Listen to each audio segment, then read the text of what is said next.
আল্লাহ নবীকে মহব্বত করে জড়িয়ে ধরার জন্য আবু জেহেল ইকরামাকে মৃত্যু শাস্তির ঘোষণা দিয়ে দিল।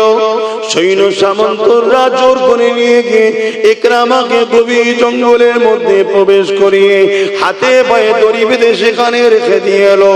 এদিকে চারিদিক থেকে হিংস্র পশুরা মানুষের খুশবু পেয়ে আগিয়ে আস্তে আস্তে লেগেছে, কিন্তু যেই আসে ইকরামার থেকে দূরে গিয়ে গোল করে ঘিরে ইকরামার মুখের দিকে তাকিয়ে বসে, কেউ হামলা করছে না।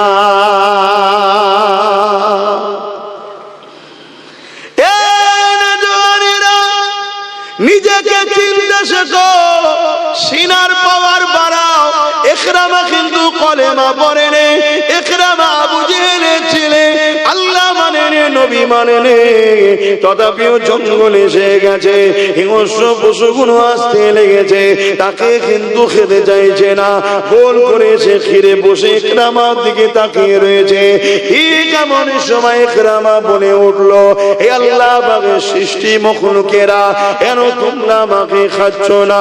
কেন তোমরা আমাকে কেন ভোগ করছো না? এই জঙ্গলের পশুরা হিংস্র পশুরা কেন তোমরা আমাকে খাচ্ছ না? এই জন্য কি জন্য খেতে দেখছো না? ওই সময় ইকরামার কথাতে যুবকেরা আল্লাহ তো তিনি যিনি সর্বশক্তিমান, ওই পশুদের মধ্যে থেকে একটা পশু বড় বাঘ ছিল, সে আগে আগে আগে আগে এসে ভিড় টেনে টেনে ইকরামার সামনে আগে এসে বলতে লেগেছে, ইকরামা রে, মানুষকে তো খেতে আমাদের বড় ভালো লাগে, মানুষের গোশত তো আমাদের জন্য খাওয়া চলে, কিন্তু তোমাকে খেতে পারবো না, কেননা তোমার শরীর থেকে আল্লাহ নবীর খুশবু বাহির হচ্ছে। আরো জোরে বলুন সুবহান।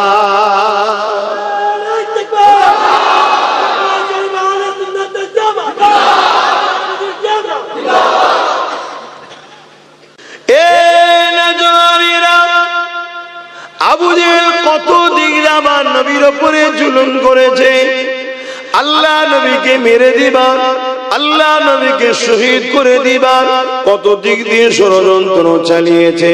কিতাবের মধ্যে পাওয়া যায়, আমার নবী পাক যখন সিজদায় পড়ে যেতেন, লা ইলাহা ইল্লাল্লাহ, নেই কোনো ইলাহা এক আল্লাহ ছাড়া, ওই এক আল্লাহ রব্বুল আলামিনে যখন সিজদায় আমার নবী পড়ে যেতেন, আমার নবী পাককে কষ্ট দেবে, মেরে দেবার জন্য, জুলুম করার জন্য, আমার নবী পাকের পিঠের উপরে পচা দুম্বার ভুঁড়ি পর্যন্ত চাপিয়ে দিত। এই যুবকের একদিন তো এত পচা দুম্বার ভুঁড়ি চাপিয়েছে, দয়ার নবী আমার পুরো ঢাকা পড়ে গেছে, নিঃশ্বাস নিতে পারছে না। হযরতে খাতুনে জান্নাত প্রতিদিন আব্বা জানের পিঠ থেকে দুম্বার ভুঁড়ি গুলো নাপিয়ে দেয়। এই দিনেতে রাসূলুল্লাহকে আর দেখা যাচ্ছে না, পুরো দুম্বার ভুঁড়ি চাপিয়ে দিয়েছে। আহা নবী আমার নিঃশ্বাস নিতে পারছে না। হযরতে খাতুনে জান্নাত আগে এসে, তখন তিনি ছোট ছিলেন, আব্বা জানের পিঠ থেকে এই পচা দুম্বার ভুঁড়ি গুলোকে আস্তে আস্তে নামিয়ে দিল। আমার নবী পাক সিজদা থেকে মাথা তুললে, এ নওজোয়ান তরুণেরা, এদিকে খাতুনে জান্নাত ছোট তখন তিনি ছিলেন, কচি কচি ছোট ছোট দুটো হাত নিয়ে কচি অন্তর কেঁদে উঠেছে বাপের কষ্ট দেখে। তাই তিনি আল্লাহ দরবারে বদদুয়া করতে লেগেছে, আল্লাহ পাক আমার আব্বা জানকে যারা কষ্ট দেয়, আল্লাহ আপনি তাদের উপরে আযাব দেন। আমার নবী পাক যে কথা শুনতে পেলেন, খাতুনে জান্নাতের মুখে হাতটা দিয়ে বলতে লাগলেন, মা রে, এই বদদুয়া তুমি করো না মা, কেন তুমি আমার শরীরের অংশ, তুমি আমি রাসূলুল্লাহ আমারই একটা টুকরো, নবী নূর, খাতুনে জান্নাত নূর। এ যুবকেরা, তরুণেরা, এ আমার নবী পাকের প্রেমিকেরা, আল্লাহ নবী জানিয়ে দিলে, এ আমার খদিজা টুকরি খাতুনে জান্নাত, তুমি আমার শরীরের টুকরো, তুমি আমার শরীরের অংশ। তুমি যখন হাত তুলবে আল্লাহ ওটা কবুল করে নেবে। আমি যে উম্মতদের নাজাতের জন্য এত কাঁদি, তোমার বদদোয়া আল্লাহ তাদেরকে ধ্বংস করে দেবে। এই খাতুনে জান্নাত তুমি বদদোয়া করো না মা। এই যুবকেরা তরুণেরা আমার নবী পাককে যারা মারতে চেয়েছে, আল্লাহ নবী তাদের জন্য ক্ষতি কামনা করেনি। কিন্তু বুঝাবার বিষয় হলো কত জুলুম করছে দেখুন। এটা নতুন নয়। যারা ইনসাফকে পছন্দ করেনি তারাই আমার নবীর দুশমন। যারা গরিবের হক দিতে চায় না তারাই আমার নবীর দুশমন। সে মুসলিম সেজে হোক আর না সেজে হোক, তারাই আমার নবীর দুশমন। যারা এতিমকে ধোঁকা দেয়, বিধবাকে কষ্ট দেয়, তারা কখনো আমার নবীর হতে পারে না। কেন আমার নবী এতিমদের পক্ষে, বিধবাদের পক্ষে, মজলুমের পক্ষে, গরিবের পক্ষে, অসহায়ের পক্ষে। এক কথাই নবী এই পৃথিবী থেকে অন্যায়কে মিটিয়ে মানুষের মুখে হাসি ফুটিয়েছিলেন। জোরে বলুন সুবহানাল্লাহ। তাই যুগে যুগে অন্যায়কারী শাসকেরা আমার নবীর ইসলামকে মিটাবার চেষ্টা করেছে, নবীর বাণীকে মুছে দিবার চেষ্টা করেছে, কখনো মাহফিলকে নবীর বন্ধ করার চেষ্টা করেছে। আল্লাহ নবীর মাহফিলে যারা যাবে তাদেরকে মৃত্যুদণ্ড দেওয়া হবে, আবু জেহেল ঘোষণা করে দিল। আর আল্লাহ পাকের বড় কুদরত, বলুন আল্লাহু আকবার। একবার বলুন সবাই আল্লাহু আকবার। আল্লাহ বড়, মহান বড়, মহান বড়। তিনার থেকে তো বড় আর কেউ নেই। তিনার হিকমত বুঝাও বড় মুশকিল। যারাই বেশি বিরোধী করেছে, হয় তাকে বা তাদের ঘর থেকেই আল্লাহ নবীর গোলাম বানিয়ে দিয়েছে। জোরে বলুন সুবহানাল্লাহ। আবু জেহেল ঘোষণা করে দিল মুহাম্মাদের কাছে যে যাবে সাল্লাল্লাহু আলাইহি সাল্লাম তাকে মৃত্যুদণ্ড দেওয়া হবে, শুলিতে চাপানো হবে। তখন শুলিতে চাপানো হতো। একটা ধারালা রড ছিল, পায়খানার রাস্তায় বসিয়ে দিত, মাথাতে বেরিয়ে যেত। এত কঠিন শাস্তি দেওয়া হতো তখন। সাহাবা হুজুরদেরকে অনেক এভাবে শুলিতে চেপিয়ে ওই জালিমরা শহীদ করেছে। আজকে জালিমরা যেমন আমাদের অনেক ভাইদের ঘরে গুলি করে করে মেরে দিচ্ছে, পিটিয়ে পিটিয়ে মেরে দিচ্ছে, তৎকালীন আবু জেহেলের লোকেরা ধরে ধরে সাহাবা হুজুরদের মেরে দিতেন। আহা, এটা নতুন নয়, চলে আসছে। কিন্তু পার্থক্য একটা জায়গাতে হয়েছে। সেই পার্থক্যটাই আমি আজকে আপনাদের বুঝাবো। আল্লাহ নবী, নবী দান নবী সাহাবা হুজুরদের নিয়ে দিনের আলোচনা করতেছে। এই যুবকেরা, আবু জেহেল ঘোষণা করে দিল মুহাম্মদ রাসূলের কাছে যে যাবে তাকে মৃত্যুদণ্ড দেওয়া হয়ে যাবে।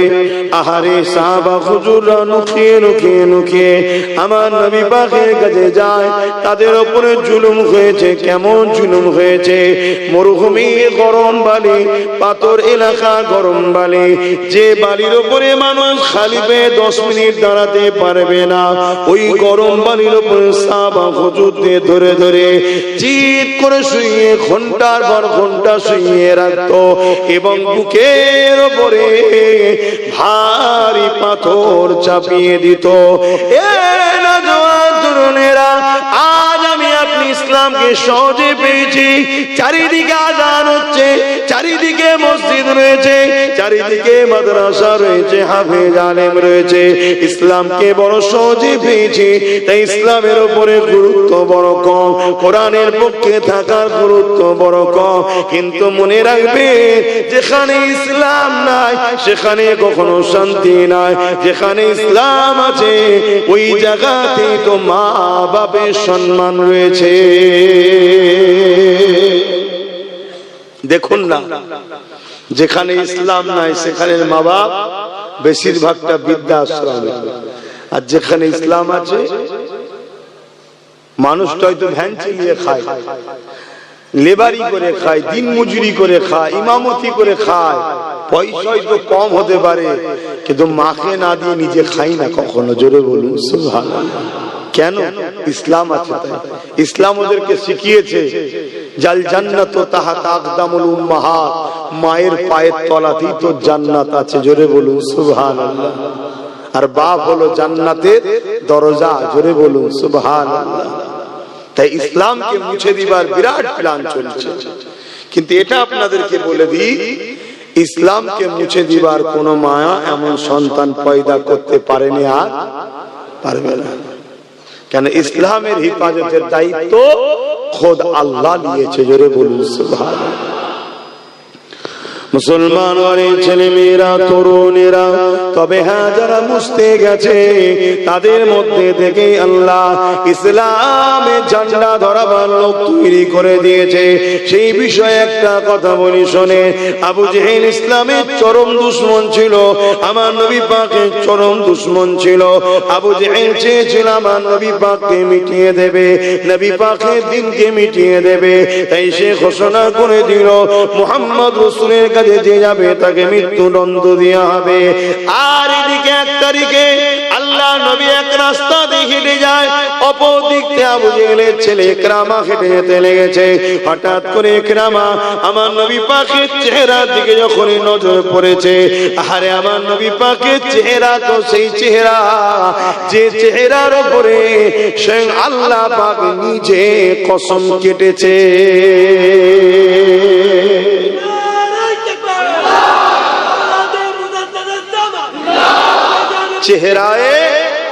চেহারায় ওয়াদুহা, আহা আমার নবীর চেহারা এত সুন্দর।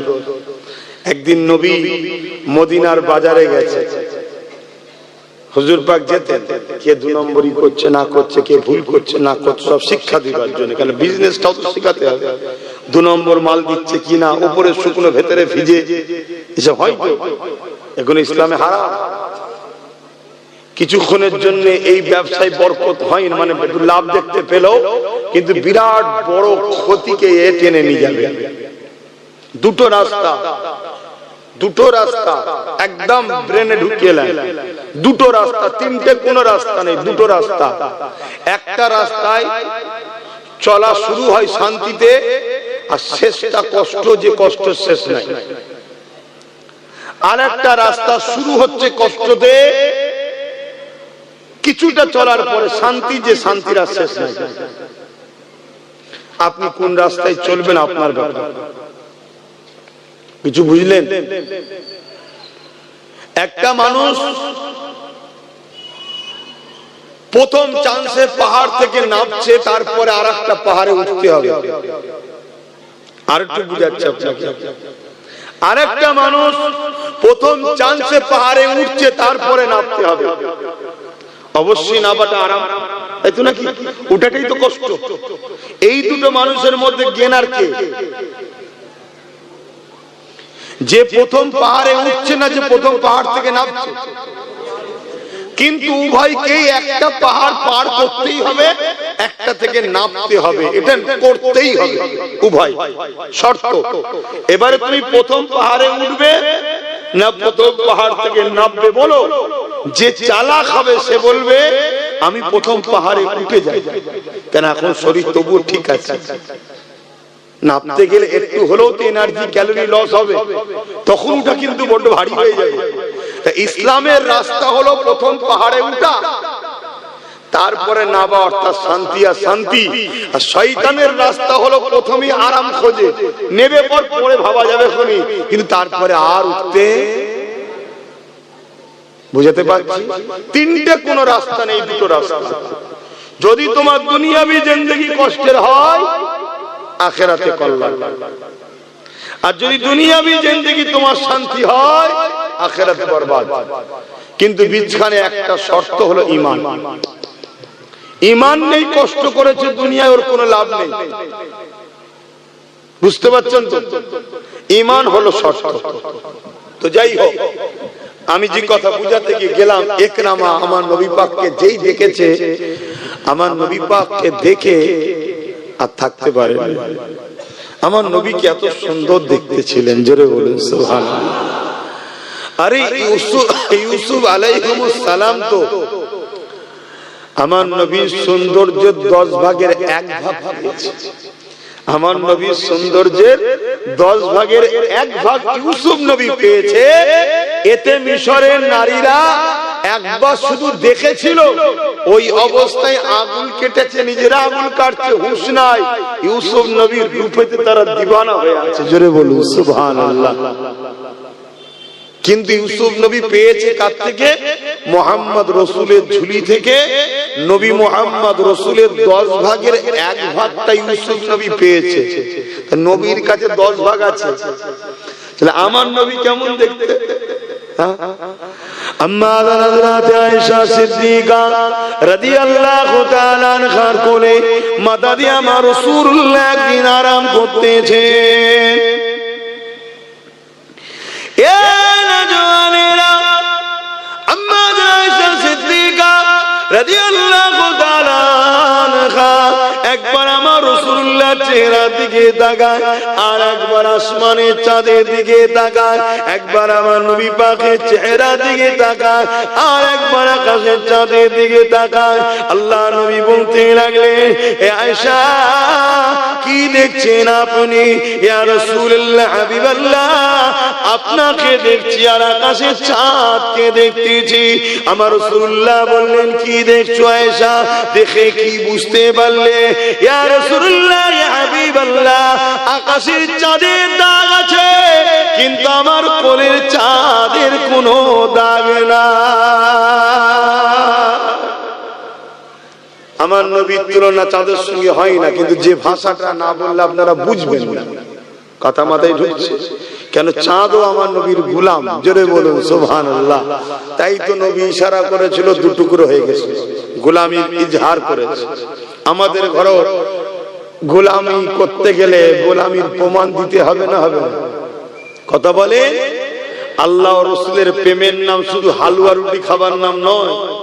আল্লাহ ও রাসূলের প্রেমের নাম কখনো গুলিও খেতে হতে পারে, কখনো জেলও খাটতে হতে পারে, কখনো অস্ত্রের আঘাতে 2 টুকরো হয়ে যেতে হতে পারে।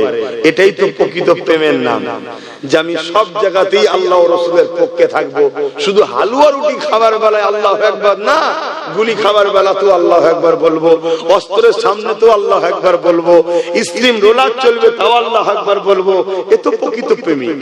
আর শুধু খাবার বেলায় আল্লাহু আকবার আর বাকি জায়গায় বলবেন না, এ তো স্বার্থপর। কি গো, ঠিক বলছি না ভুল? একে তো মুনাফিক বলা হয়। তো ভাইরা আমার, আমার নবী পাক সাল্লাল্লাহু আলাইহি সাল্লামকে ইকরামা দেখছে আর আমার নবী যাচ্ছে। আমার নবী এত সুন্দর দেখতেছিলেন, এই বিষয়টা বলতে গিয়ে মদিনার একটা ওয়াকিয়া মনে পড়েছে, আপনাদের বলছি, শুনছেন তো সবাই? কেন আমি বলেছি 4টে শক্তি জালিমদের কাছে বাঁচতে গেলে আমাদের একটা শক্তি দরকার, যে শক্তি সাহাবাদের ছিল, যে শক্তি যুগে যুগে ঈমানদারদের কাছে ছিল, ওটা হলো সিনার শক্তি। তাই তো নাকি? আমি এই সিনার শক্তিটা বোঝাবো বলেই আমি এই দিকে আলোচনা করছি। তো ভাইরা আমার, আমার নবী পাক সাল্লাল্লাহু আলাইহি সাল্লাম মদিনার বাজারে গেছেন, ঘুরতে ঘুরতে যে এক জায়গায় হাজির হয়েছেন যেখানে উট বিক্রি হচ্ছে। তৎকালীন সময় উটের বিরাট কিন্তু ভ্যালু, কারণ তৎকালীন সময় যাতায়াতের অন্য কোনো ব্যবস্থা ছিল না। মরুভূমি পাথর এলাকায় উটের সাথে সওয়ারি হতো মানুষ, আর যুদ্ধের জন্য ঘোড়া ছিল। উটের উপরে মানুষ সওয়ারি করত, আর উটের মধ্যে আবার সুরখ লাল উটের সব থেকে ভ্যালু। এক একটা সময় একটা জিনিসের রেওয়াজ থাকে, লাল উটের বিরাট ভ্যালু। আল্লাহ নবী দেখছেন একদল লোক বাইরে থেকে এসেছে মদিনার বাজারে উটের ব্যবসা করতে। তাদের কাছে একটা উট আছে, যে উটটাকে আমার নবীর পছন্দ হয়েছে। জোরে বলুন সুবহানাল্লাহ। হায় মদিনার ওই উটটা কত সুন্দর, যাকে আমার নবী পছন্দ করেছে। জানি না আমার নবী আমাদেরকে পছন্দ করে কি, কিন্তু মদিনার এই উটটাকে নবী পছন্দ করেছে। এই জিন্দেগির কিছু দাম নেই। আব্বাস সিদ্দিকী দাদা হুজুরের আওলাদ, এসব কিছু দাম নেই। যদি নবী পছন্দ করে তবে দাম, কারণ নবী যাকে পছন্দ করবে আমার আল্লাহ তাকে পছন্দ করবে। হায় রে উট, তোর কত বড় কপাল। আশরাফুল মখলুকাত, হয়তো মানুষ বলবে মানুষ তো আশরাফুল মখলুকাত, কিন্তু আপনারা কোরআনের ওই আয়াতটা পড়েননি? আল্লাহ কোরআনে বলছে উলাইকা বালহুম আদাল, মানুষ হচ্ছে চতুষ্পদ জন্তুর থেকেও নিকৃষ্ট। ওটা পড়েন, শুধু আশরাফুল মখলুকাত বলছেন, নিকৃষ্টও তো মানুষ। আশরাফুল মখলুকাত কে? যাকে নবী পছন্দ করেছে, জোরে বলুন সুবহানাল্লাহ। তখন সে উটের থেকেও দামি, কিন্তু নবী যদি পছন্দ না করে তাহলে সব থেকে নিকৃষ্ট, উটের থেকেও খারাপ। তা মদিনার ওই উটটাকে যখন শুনেছি বা পড়েছি বা বলি, মনে পড়ে হারে তুই কত সৌভাগ্যবান, আমি আশরাফুল মখলুকাত হতে পেরেছি কি এখনো জানি না। আমার নবী পছন্দ করে কি আমি জানি এখনো জানি না, তবে একটু একটু নমুনা পাই। হুজুর তার দরবারে আমায় ডেকেছে, আমার কাছে মেহমান হয়ে আয়। মদিনা শরীফ আমায় নিয়ে গেছে আমার নবী, তার দরবারে হাজিরি করিয়েছে। আল্লাহ মক্কায় কার ঘরের কাছে নিয়ে গেছে, আয় আমার ঘর দেখবি আয়। এ থেকে একটু একটু নমুনা পাওয়া যায়, কিন্তু তারপরও যেভাবে উটটা পেয়েছিল ওভাবে তো পেলাম না। উটটাকে আমার রাসূলের পছন্দ হলো, জোরে বলুন সুবহানাল্লাহ।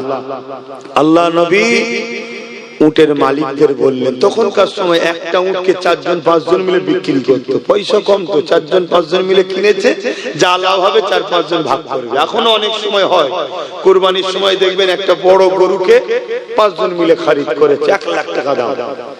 কথা বুঝে 5 কুড়ি সব 20,000 করে দিয়েছে, বিক্রি হলো 1.5 লাখ টাকা। বুঝাবার জন্য বলছি, কুরবানির সময় মানুষ সুন্দর দেখে, পয়সা দেখে না, ওই সুযোগে ধরেন একটু ইনকাম হয়ে যায়, 1.5 লাখ টাকা দাম।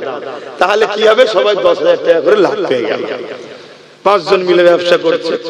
আল্লাহ নবী বললেন, এই উটটা কি আমাকে দেয়া যাবে?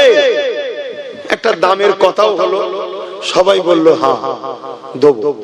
আল্লাহ নবী বললেন, পয়সা কিন্তু আমার কাছে এখন নাই। আমি পয়সা বললাম কেন, এই ভাষাটা আপনারা বুঝবেন। তখনকার সময় স্বর্ণ মুদ্রা চলতো, কথা বুঝে আসছে? ওটা বললে অনেকে বুঝতে নাও পারে, পয়সাটা চট করে বুঝিয়ে যাবে। তো পয়সা আমার কাছে এখন নাই, আমি কিন্তু ঘরে গিয়ে পাঠিয়ে দেবো। সবাই বলছে হ্যাঁ আপনি নিয়ে যান, আপনি নিয়ে যান। দড়ি আমার নবীর হাতে দিয়েছে, নবী দড়ি নিয়ে চলে যাচ্ছে। সবাই আমার নবীর দিকে তাকিয়ে আছে, জোরে বলুন সুবহানাল্লাহ। তাদের মধ্যে থেকে হুজুর যখন চলে গেছে, এবারে চোখের আড়ালে হয়ে গেছে, তখন বলছে হারা উটটা যে দিলি তুই ওনাকে চিনিস তো? ও বলছে না তো। তুই? বলছে আমি জানি না তো। তুই? না তুই। 5 জনে একে অপরের কথা হচ্ছে। আরে যখন চিনি না দিলি কি করে? আমি মনে করি তুই চিনিস, এ বলছে তুই চিনিস, তা জানিস না যখন উটটাতে দিলি কি করে? একজন বলছে কেন দেবো না, উনি যখন কথা বলছিল দেখেছিস উনার 2 ঠোঁটের ভেতর থেকে নূর ঝরছে, জোরে বলুন সুবহানাল্লাহ। আমি ওটা দেখতেই তো ব্যস্ত, ইনি কেমন মানুষ, কি সুন্দর। তারা জীবনে প্রথম নবী দেখছে, তারা জানে না ইনি কে। তিনার যে নূর ঝরছে ওইটা দেখেই তো আমি দিওয়ানা হয়ে গেছি। কি পয়সার কথা বলবো, কি চিনি দে দিয়েছি। আর একজন বলছে আরে খেয়াল করে দেখেছিস ওনার চুল, আমার নবীর চুল বাবরি চুল থাকতে, অনেক ধরনের চুল রাখতেন, তার মধ্যে বাবরিটা বেশিরভাগ সময় রাসূল রাখতেন।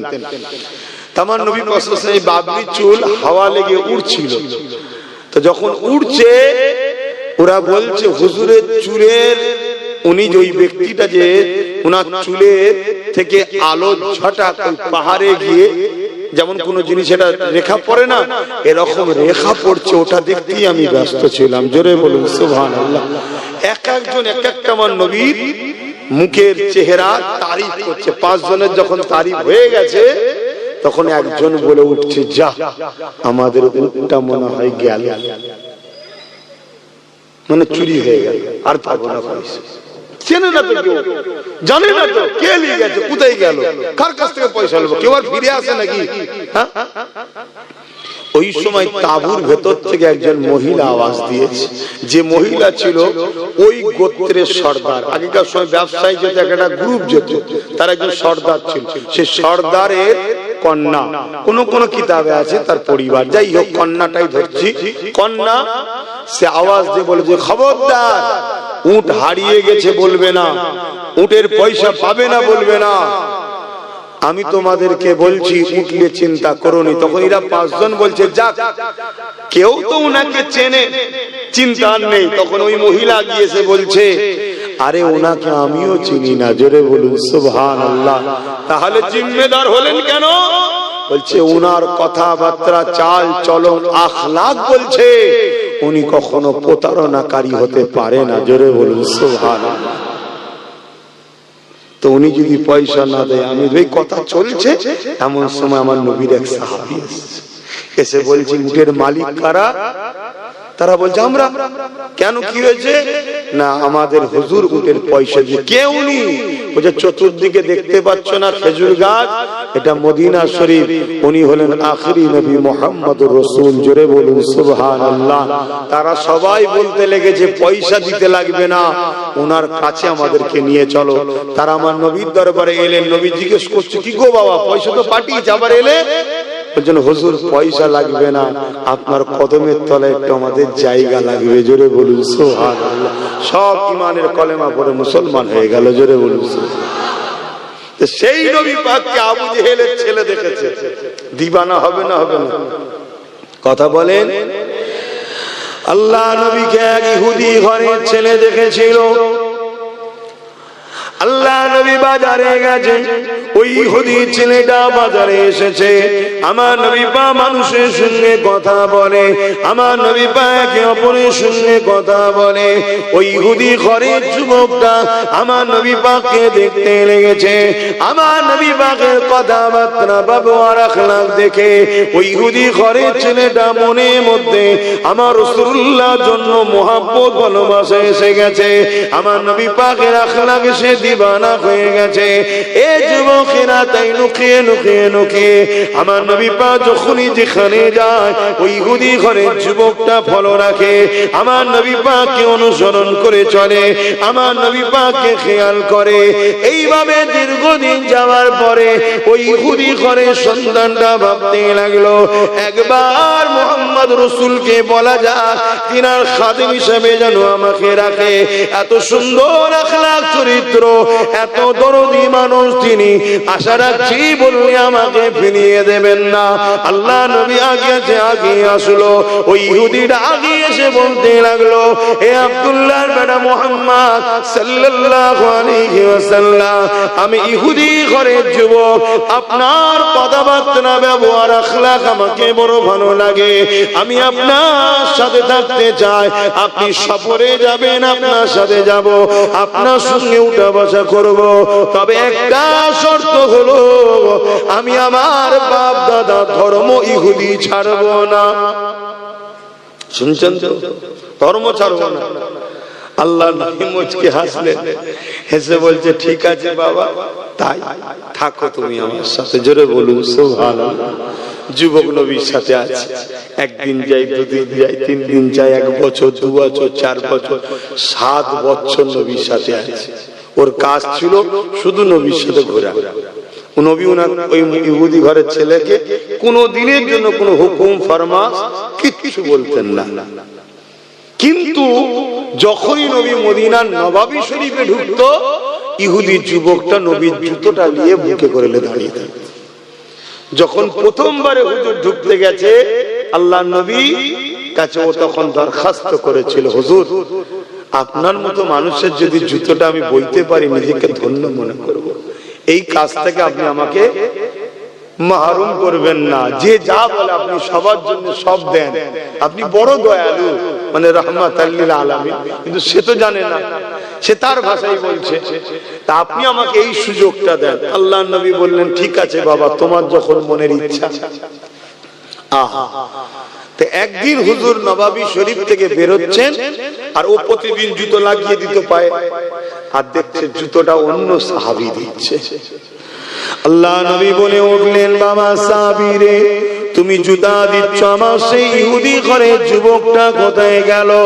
ওই সাহাবীটা বলতে লাগলেন, ইয়া রাসূলুল্লাহ, হাবিবাল্লাহ, সে বড় অসুস্থ, বড় বিমারে, মনে হয় সে আর বাঁচবে না, বড় অসুস্থ, সে বড় কষ্টের মধ্যে রয়েছে, বিছানা সজ্জিত হয়ে গেছে। এ যুবকেরা, তরুণেরা, আল্লাহ নবীর কথাটা শোনার সাথে সাথে ওই ইহুদি যুবককে দেখার জন্য নবী আমার ইহুদির বাড়িতে চলে গেল। আল্লাহ নবী ওই জায়গায় চলে যাওয়ার পর ওই ইহুদিটা আমার ঘরের ছেলেটা আমার নবী পাককে দেখে উঠে বসে পড়ল। আল্লাহ নবী গিয়ে তার মাথাতে হাত দিলেন। হাত দিবার সাথে সাথে নবী আমার হাতটাকে টেনে নিলেন। টেনে নিবার পরে বলেছিলেন, বাবা ছেলে, এ যুবক, তুমি আমাকে বড় মহব্বত করো, আমার সাথে তুমি দীর্ঘ 7 বছর করেছো বাবা, বলতে পারবে তোমাকে আমি কোন দিনের জন্য কোন ফরমাস, কোন কাজ, কোন কথা বলেছি যেটা করো? কোন দিনের জন্য বলেছি? যুবক বলছে না। কোন জোর দিয়েছি কোন কাজে? যুবক বলছে না। কোন রকম হুকুম করেছি? যুবক বলছে না। তবে বাবা ছেলে, তুমি আমাকে বড় ভালোবাসো, আমি রাসূলুল্লাহ তোমাকেও ভালোবেসেছি, তাই আমি নবী চাই তুমি পরকালে আমার সঙ্গে জান্নাতে যাবে। তবে বাবা আল্লাহর নিজাম তো পাল্টানো যাবে না বাবা, আমি রাসূলুল্লাহ বলি, আজকের দিনে তুমি একটা কথা শুধু দিল থেকে একবার বলে দাও, আমি নবী জামিনদার হয়ে যাচ্ছি, কবর থেকে নিয়ে জান্নাত পর্যন্ত নিয়ে যাবার জন্য আমি রাসূলুল্লাহ তোমার দায়িত্ব নিয়ে নিলাম। কি কথা বলতে হবে? একবার দিল থেকে বলো, লা ইলাহা ইল্লাল্লাহ মুহাম্মাদুর রাসূলুল্লাহ, আল্লাহ ছাড়া কোনো ইলাহা নাই, আমি মুহাম্মদ আল্লাহর প্রেরিত রাসূল, এটাকে তুমি মেনে নাও। ইহুদি যুবকটা আমার নবীকে একবার দেখে আর বাপের মুখের দিকে তাকায়। কেন? বাপ ছিল তৎকালীন সময় ইহুদি ধর্মের একজন বড় আলেম পণ্ডিত মানুষ ছিল, তাই বাপের মুখের দিকে তাকাতে লেগেছে, আব্বা কি বলবে? ওই সময় বাপ বলতে লেগেছে, এ বাবা ছেলে, বাপের মুখের দিকে কি তাকাচ্ছি?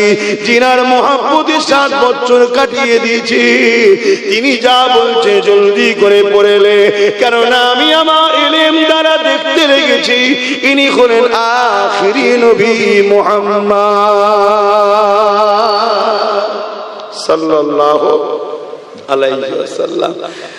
ছেলেটা কলেমা পড়তে লেগেছে, লা ইলাহা ইল্লাল্লাহু মুহাম্মাদুর রাসূলুল্লাহ সাল্লাল্লাহু আলাইহি ওয়াসাল্লাম।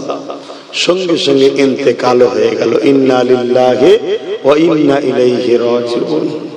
আল্লাহ নবী সাহাবাদের বললেন, গোসল দাও, আমি নবী এই ছেলেটার জানাজা পড়ব। জোরে বলুন সুবহানাল্লাহ। নবী ইমামতি করলেন, জানাজা পড়লেন। হাই রে কপাল, কি কত বড় কপাল বলুন তো, কত বড় কপাল। গৌসুল আজম বড় পীর সাহেবের থেকেও বড় কপাল, খাজা গরিবের নওয়াজের থেকেও বড় কপাল, মুজাদ্দিদ জামান দাদা হুজুরের থেকেও বড় কপাল। কেন? ওই যুবক আর সাধারণ যুবক নাই, এখন তিনি সাহাবী হয়ে গেছে। জোরে বলুন সুবহানাল্লাহ। আর সাহাবীদের সম্মান কত? নবীদের পরে, শুনছেন তো, নবীদের পরে আর সাহাবাদের পরে ওলিয়া উলিয়া গৌস কুতুব সব পর পর তফকা আছে। চিন্তা করে নবীর প্রেম তাকে কোথা নিয়ে গেল, বুঝতে পারছেন? হ্যাঁ, শুধু মরণের শেষ সময়ে একবার নবী বললো, একবার বল। তা তোমাদের দিলে যদি সত্যি নবীর প্রেম থাকে, ঠিক সময় হলেও দেখবেন সব পরিবর্তন হয়ে যাবে। এই ভুল বলছি? সব পরিবর্তন হয়ে যাবে। আর নবীর প্রেম যদি না থাকে, আমি যে বলছিলাম না, জিততে গেলে সিনার পাওয়ার, সিনার পাওয়ারটাই হলো দুটো জিনিস দ্বারা হয়, আল্লাহর ভয়, নবীর প্রেম ও আদব। জোরে বলুন সুবহানাল্লাহ। তাহলে বলুন, সেই নবীকে একরামাত আবু জেহেলের ছেলে দেখছে, দিওয়ানা হবে না? হবে না? আমার এই পয়েন্টটা মনে আছে তো নাকি? অসুবিধা হচ্ছে? আর একটুখানি বলি, 8টায় ছেড়ে দেবো, তারপরে আল্লাহ করে নামাজ পড়বো। নামাজের পর বসিরহাট হুজুরের আওলাদ আসবে ইনশাআল্লাহ, তিনি আলোচনা করবেন। তাই এই কমিটির ছেলেরা কোথায়, কারা জলসা আচ্ছা তো উনি আসবে তো? কথা হয়েছে, আসবে ইনশাআল্লাহ। কেন আমি নিজে থেকে বলে দিলে তো হবে না, কমিটিকে একটু শুনতে হবে। কেন কখনো কখনো অসুবিধা হয়, হয়তো বলে দিতে পারে যে বাবু আমি যেতে পারছি না, আমি প্রচার করে যাচ্ছি। কথা খারাপ হয়ে যাবে না, ওই জন্য একটু কমিটিকে জিজ্ঞেস করে নিতে হয়। ভাইরা, নওজোয়ান তরুণেরা, এ নবী পাকের প্রেমিকেরা, আবু জেহেলের ছেলে ইকরামা যখন আমার নবী পাককে দেখতে পেল, আর দূরে থাকতে পারলো না। সম্পর্ক কিন্তু পাড়ার দিক দিয়ে ভাই ভাই ভাই কথা বুঝে আসছে না? এ নওজোয়ানেরা ছুটে এসে আল্লাহ নবীকে বুকে জড়িয়ে ধরলো। ইকরামা আবু জেহেলের ছেলে জড়িয়ে ধরেছে, কিন্তু কলেমা তখনও পড়েনি, ঈমান তখনও আনেনি। এই খবরটা আবু জেহেলের কাছে চলে গেল। এ আমাদের সরদার, তুমি আইন করেছো মুহাম্মদ রাসূলের কাছে যে যাবে তার জন্য মৃত্যুদণ্ড।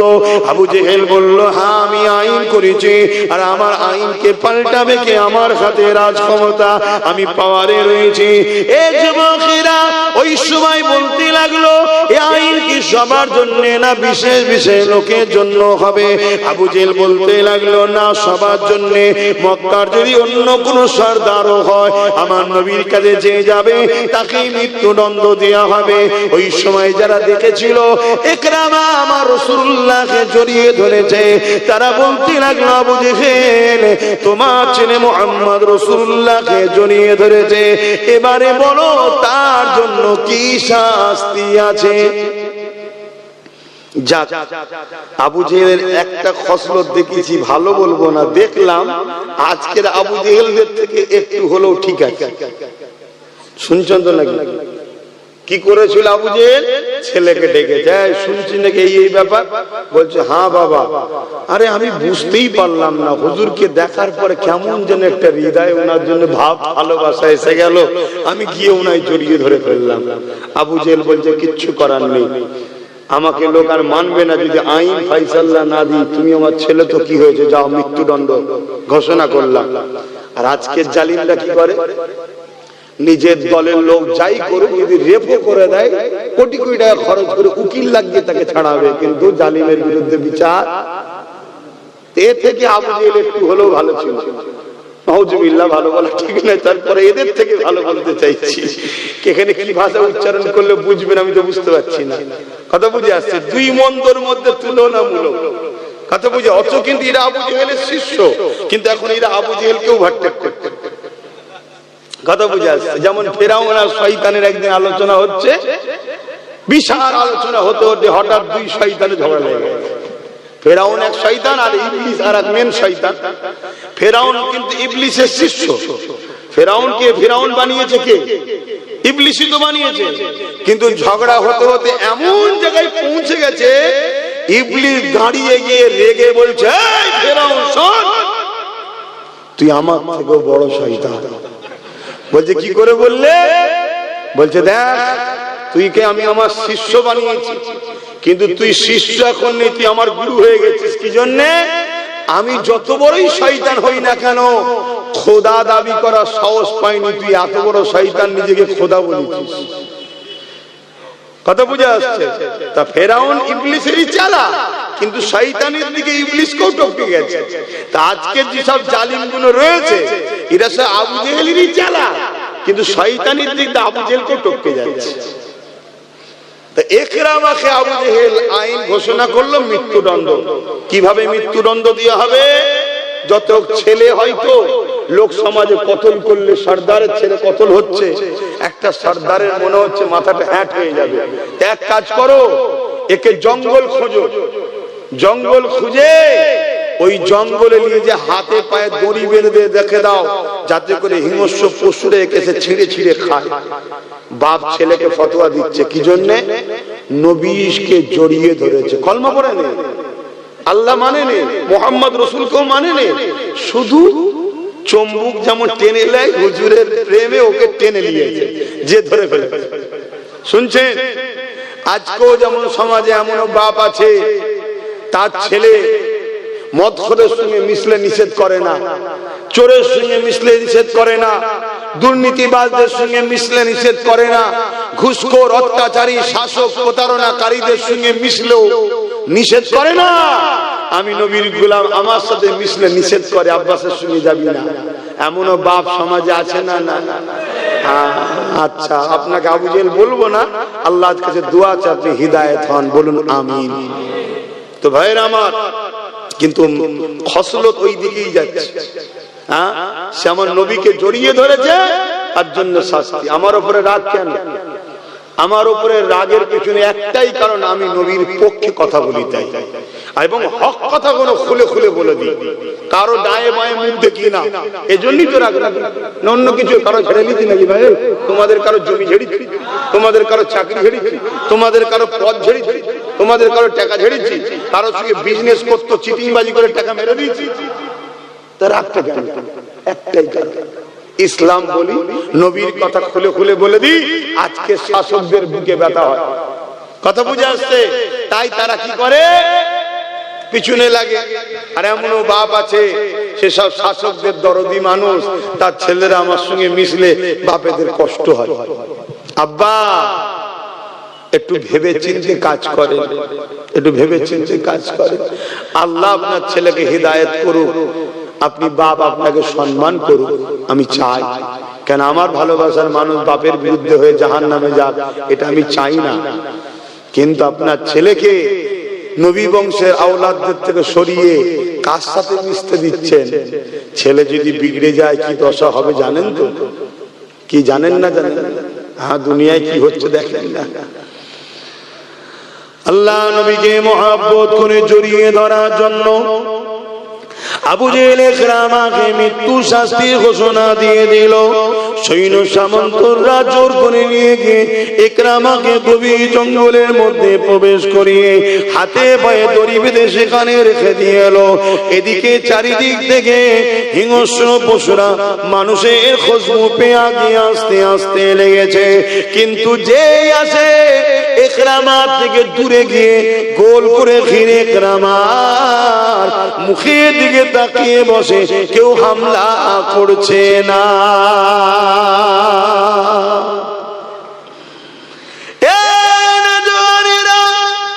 নিজেকে চিনতে শেখো, সিনার পাওয়ার বাড়াও। ইকরামা কিন্তু কলেমা পড়ে নে, ইকরামা আবু জেহেলের ছেলে, আল্লাহ মানে নে, নবী মানে নে, তথাপিও জঙ্গলে এসে গেছে। হিংস্র পশুগুলো আসতে লেগেছে, তাকে কিন্তু খেতে চাইছে না। গোল করে সে ঘিরে বসে ইকরামার দিকে তাকিয়ে রয়েছে। ঠিক এমন সময় ইকরামা বলে উঠলো, হে আল্লাহ পাকের সৃষ্টি মখলুকেরা, কেন তোমরা আমাকে খাচ্ছ না? কেন তোমরা আমাকে কেন ভোগ করছো না?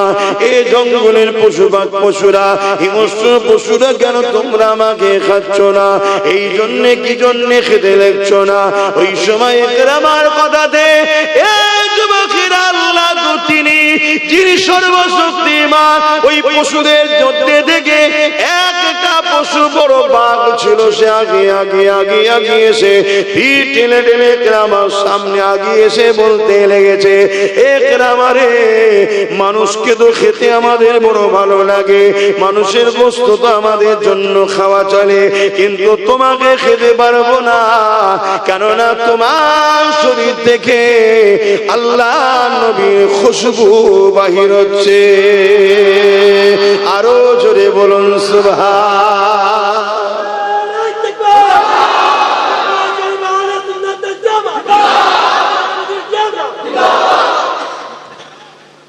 আমি সব জায়গাতে বলছি, এখানেও বলছি, আমার স্লোগান জলসাই দেবে না, আল্লাহ দেবে, নবীর দেবে, দিন ইসলামের দেবে, দাদা হুজুরের দেবে। শুনছো তো? কেন এখন বিরাট সব স্লোগান লিবার জন্য সব পাগলা হয়ে যাচ্ছে। আমি না ওই লোভে পড়ে যাই, দরকার নেই বাবা। কথা বুঝেছে?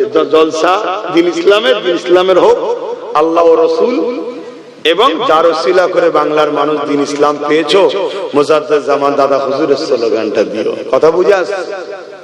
বাকি অন্যের বেলায় কি বলবেন না বলবেন সেটা আলাদা কথা, আমার বিষয়টা শুধু বলছি, আমি যখন হজ করব এটা আমি বলার অধিকার আছে না?